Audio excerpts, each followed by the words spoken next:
change orders are a big problem in my industry.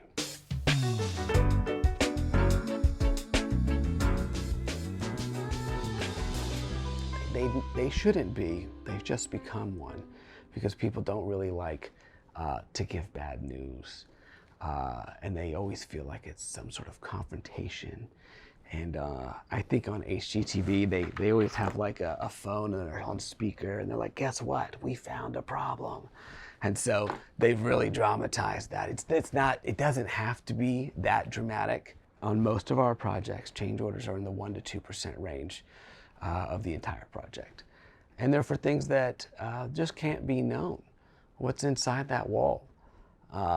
Is it termites? Is it wood rot? We don't know.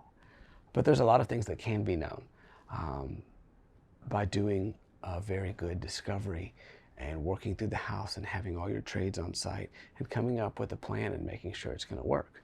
Change orders are something you communicate to the client in advance. And I don't mean when you find out about it in advance. I mean, before you even start construction, you say, change orders are going to be a part of this project.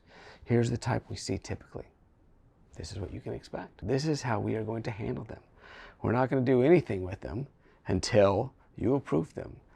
And finding out that there's a process for that, finding out that you can expect this so that when it does finally happen, when you get your first change order, it's really a non-event.